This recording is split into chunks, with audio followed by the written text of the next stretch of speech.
Your podcast is a powerful tool that serves your audience and your business. But how do you manage it all, bring in new listeners, and convert those listeners into customers?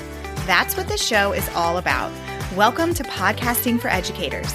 I'm Sarah Whitaker, classroom teacher turned podcast manager, and I'm here to help you get the most out of your show, all while making an impact on other educators.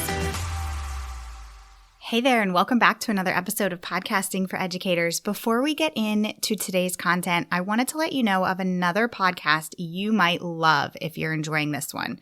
It's called Routine Your Dream, and it's hosted by my friend Chanel Moore. Chanel is a business growth coach for TPT sellers, and her show teaches you all about how to take your business to the next level. I'm going to play a quick trailer of Routine Your Dream so that you can decide if it's something you'd like to tune into. You're listening to the Routine Your Dream podcast with your host, me, Chanel. I sincerely believe that success is hidden in your daily routine. So let's routine that dream of yours and watch your life and business unfold exactly as you dreamed, shall we? Let's go.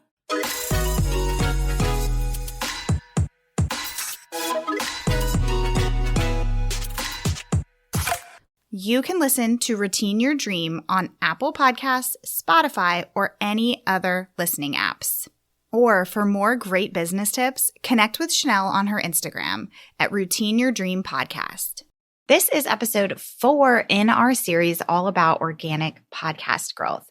If you missed the first few episodes, let me give you a quick recap. In episode 78, I had guest Nina Gibson come on to talk all about holistic SEO. In episode 79, I shared 5 visibility strategies that you can use to bring in new listeners. And last week in episode 80, Kate Ahl joined us to talk about the powerful ways that Pinterest can grow your podcast and what to focus on that platform in 2023. Now, this series is all about growth, so that's about bringing in new listeners, right?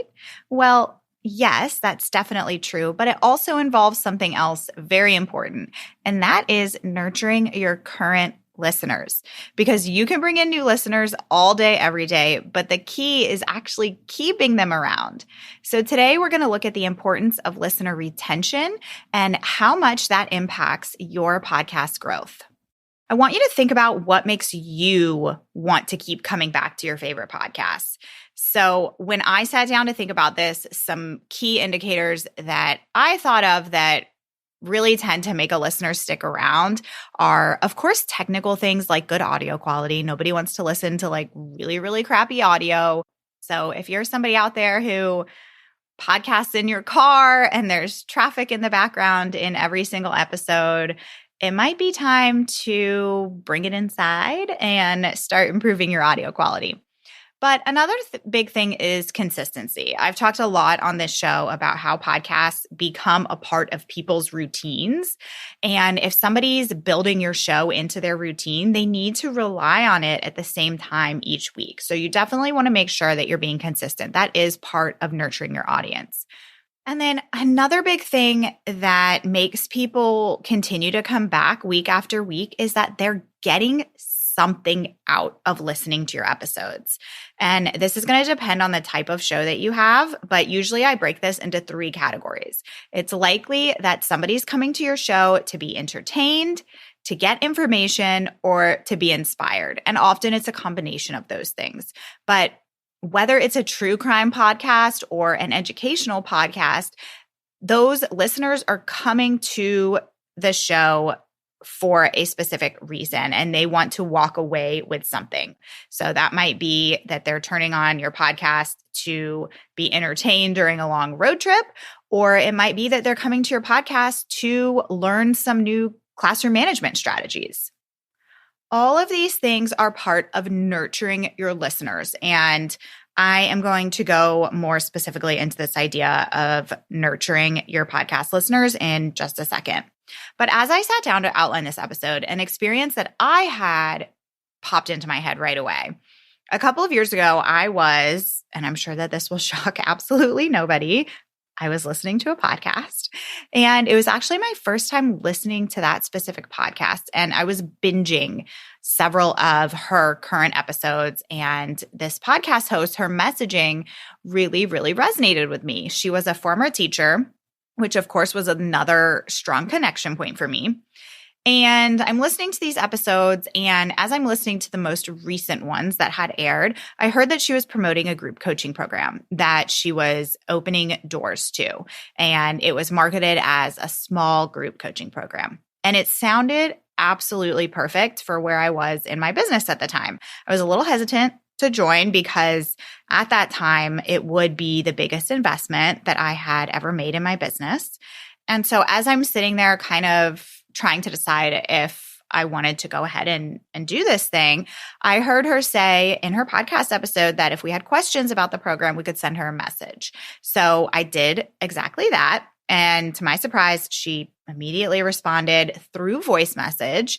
We had a really great conversation. I quote unquote applied to the program. She said I would be a perfect fit for it. So I ended up purchasing right then and there that night, same day that I had discovered this podcast. And I was so excited for it. It got me really excited about this next level that I wanted to reach in my business. And this program came with one live call a week that included hot seat coaching. And that was honestly one of my biggest reasons for signing up in the first place, because you get that kind of one-on-one support and that one-on-one feedback.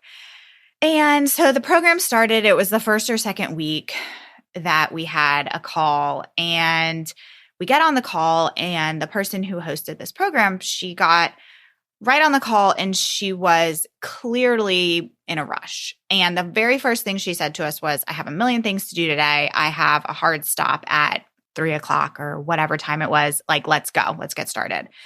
And I am all about respecting boundaries and time. But she had this rushed tone on most of our calls, and it really, really rubbed me the wrong way. Even when each person in the group did get their turn of being in the hot seat, it was so quick and honestly just disappointing. Like, it almost seemed like it was an inconvenience at times that this call was happening. And there were several other things that went on that I'm not going to get into because we would be here all day. But ultimately, I really regretted doing this program because I didn't feel nurtured at all. I didn't get that small group, intimate vibe. In fact, it ended up being a lot more people than it seemed like it was going to be. And I didn't feel like I was getting any kind of really real feedback. I felt like I was just a number in the group. And I didn't really feel like I was given what was promised in all of the marketing for this program. And if you've ever been in this kind of situation, you know what happens at this point. You start to feel resentful, and then at least that's how I felt. And so then I'm not giving it my all on my end either. And eventually I just stopped showing up to these calls. I was still paying for the program. I didn't ask for my money back or anything like that. But I didn't really continue participating because I didn't feel valued. And I'm sure we've all felt this way before. And it's a really crappy feeling, especially when you're paying a lot of money for something. Luckily, there definitely were perks of it, mostly being that I walked away with some really great relationships with other people in the program, and that alone made it worth it. But still. So in this case, she did not retain me as a participant in this program, and definitely not a future customer for other offers that she might have. Maybe you've had a similar experience with something you've bought. Maybe you've seen a really great Facebook ad for something, or you've seen a really great Instagram reel for something, and it made you want to purchase, and then it wasn't really what you expected it to be. So I'm telling you this story because these are the kinds of things we want to think about with our podcast. We want to always show up for our people who are also showing up for us. We know that people have so many options. Everybody's limited on time. So when somebody is listening to our show, that is like that is just such a great honor. And we want to make sure that we are respecting their time and delivering on what we say we're going to deliver on. So let's talk a little bit more about why nurturing your audience is so important.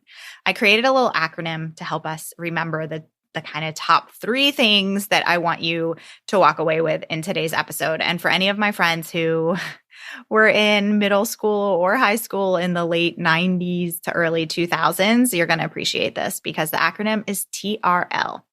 So number 1, nurturing your audience is so important because of trust. So the T stands for trust. When we're bringing value into our episodes and we're giving our listeners a reason to come back, we are building that trust with them. The R stands for referrals.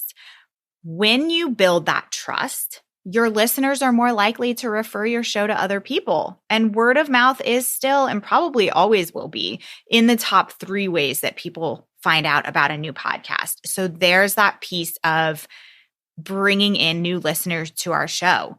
One of the golden tickets there is utilizing your current listeners, because when you are really providing this great content for people, they are naturally going to go and tell their friends and their family and anybody else who might benefit from your show. They're going to tell them about it organically because they're going to be so excited about it that they're going to want other people to also listen. Okay, so TRL, this T stands for trust, the R stands for referrals, and the L stands for long-term impact. Because the more people that we can reach, the more people that we can bring into our show, the greater impact that we're going to be making on our audience and on our business.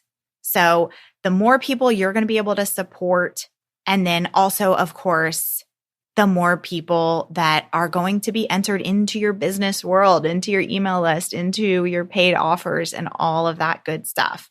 So TRL, trust, referrals, and long-term impact. Those are the top 3 reasons why nurturing your audience is so, so important.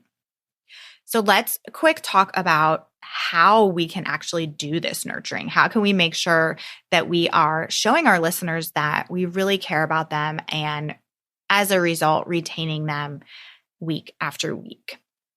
The first thing I'm going to say here is that we need to stop choosing topics based on what you think will do well. I know that we all do this. I know I have done it plenty of times. I still do it from time to time. It's something I'm working on. We get these great ideas that pop into our head and we know that we need to do an episode about them. And a lot of times that's great. And I'm not saying to stop doing that completely. I definitely want you to act on that intuition of what you think people will love, but we can't do all of our planning that way. You really need to make sure that you are looking at your numbers. So your download data, I really want you to be doing that at the end of every single month. I've done past episodes, I'll link it in the show notes, about specifically which numbers you should be looking at the end of each month. But one of those numbers is your 90-day download number for each episode. And here's why that number is so important.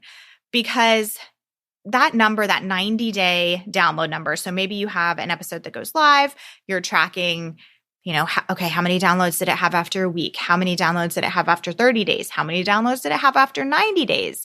If you're seeing any outliers, if you're seeing any episodes that have really gained some traction after 90 days, well, that's telling you that those are the episodes that probably a lot of, if you're gaining any new listeners, they're skimming through and they are looking for past episodes that you've done that are intriguing to them and that they want to listen to. So those are the episodes that are really popping out at people. So those are the topics that you're going to want to pull from to create some new episodes. Another great way, of course, to make sure that you are giving your people what they want is to be doing some sort of audience survey. I say to do it 2 times a year, like a formal audience survey. And then you can also do informal surveys on your Instagram stories or through email and things like that. Just asking people what they want to hear about, giving people a few different options of topics and asking them to tell you what they'd like to hear more about. Again, I've done at least 1 episode on audience surveys, so you can listen to that to get a better feel on how exactly to do an audience survey. But But that's a great thing to do to make sure that you are getting input from your listeners. And then the second piece of that, of course, is to make sure that you're actually delivering on those survey results. So if you're going to ask people what they want to hear, you need to also make sure that you're looking at those results and planning your content based on them. And then when it comes to looking at ways to nurture your listeners, the second big piece here is to create a community around your podcast. Hosting a podcast is one thing, but creating an actual community around it is another. So always be thinking about how you can continue the conversation after the episode is over and let people know that you're more than just a voice behind your mic. And this can be really, really hard to do. This is a really big pain point for podcasters. If you are working on building that community around your podcast, here are just some ideas that have popped into my head on ways that you can really focus on community. You can use a platform like SpeakPipe. SpeakPipe is a platform you can sign up for. They have free and paid, but you can totally get away with using a free account. And it gives you a link where people can send in messages that you can use in so many different ways. You can have people submit a message asking you a question that you would then answer on your podcast. You could have people submit some kind of story that goes with a podcast episode that you're doing. And you can actually take that voice message and you can feature it in your episodes. I've used SpeakPipe a few different times. If you want to hear an example of how I've used it, you can go to episode 64. It was the episode about celebrating International Podcast Day, and several of you sent in voice messages sharing about your podcast. And then I put all of those messages to make up this episode, and it ended up being a really, really cool episode. And not only was that great because I was able to feature your voices on this show, but it also sparked a lot of conversation between me and those of you that submitted. I could do an entire episode just on some ways that you could use SpeakPipe, and I will add that to the lineup if you're interested in that. But let's look at some other ways that you can create a community. So another great way is to actually invite your listeners onto your show and have them as guests on your podcast. You could create a Facebook group and have a Facebook community that goes along with your podcast. You could host some sort of monthly or quarterly meetup on Zoom.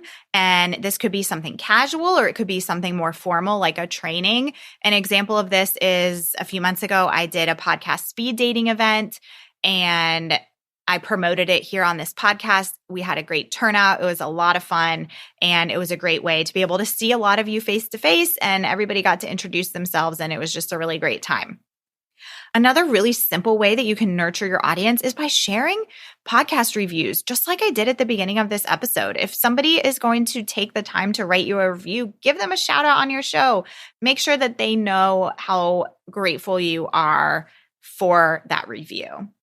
Another cool way to build community is you can use a platform like Instagram or a Facebook group or your email to ask your audience questions that maybe go along with episode topics and have them answer you on those different platforms. And then you can share their results in the episodes. I can't remember if I've shared this before on here, but I work with Heidi and Emily, who are the hosts of Teacher Approved, and they do this in a really cool way. I believe they post in their Facebook group before they record their episodes, and they just pose some sort of question. And it could be something that's related to the episode, or it could be kind of like a just for fun question, like what's a school supply that you can't live without? Or what's your favorite teacher organizational hack?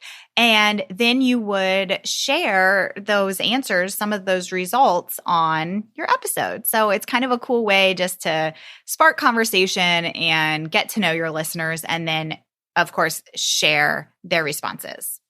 Those are just a few ideas. There's so many different things that you can do. And really what you choose to focus on to build community, a lot of it depends on who your audience is. So think about where would your people show up? What would be interesting for them? What do they need? And let the answers to those questions kind of drive what you decide to do when it comes to building community. If you're listening to this and you have a podcast, then I'll bet that you are already doing a great job of nurturing your audience. I have no doubt about that. But today, I challenge you to just think about how you could do that even more. Could you stop worrying so much about whether or not you're giving too much value and just share some really juicy stuff in your next episode? Could you read some reviews in your episodes? Could you do a giveaway? Could you get better about tracking and actually looking at your data each month to make sure that you are planning just right content? And I'm looking at you because I know so many of you are not looking at your podcast data.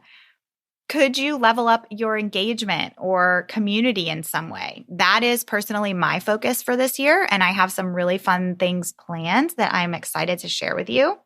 But in the meantime, staying on theme with this episode, I hope you know how much I appreciate you tuning into this episode. You are the reason that I do this. I'm so very grateful for you. And if you know a podcaster who would benefit from hearing about this organic growth series that we're doing right now, please send them the link and let them know about it.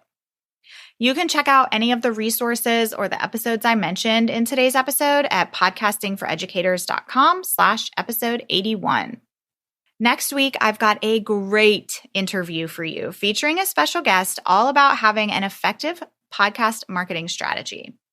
Do you know the difference between podcast marketing and podcast promotion?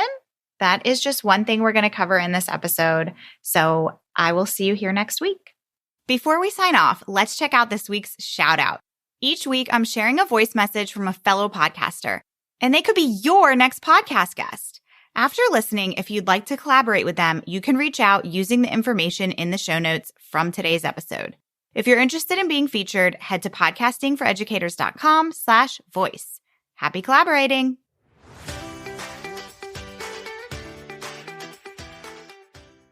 Hey, my name is Naomi Meredith, and my podcast is The Elementary STEM Coach, where I help elementary teachers with strategies, tools, and lessons to help them in their STEM space. If you're looking for a podcast guest, I'd love to come on and talk about STEM or innovation with elementary students. You can reach me on Instagram at NaomiMeredith_, or find me on my website, NaomiMeredith.com. If you don't feel like writing that down right now, you can definitely grab my info in Sarah's show notes. Can't wait to connect with you. Thanks so much for listening to today's episode. To keep this conversation going, connect with me on Instagram at Podcasting for Educators. I'm always looking for an excuse to talk about podcasting. If you're looking for support in launching, managing, or growing your podcast, check out my online course, the Podcasting for Educators Prep School, at podcastingforeducators.com/prep school. I'll see you here next time.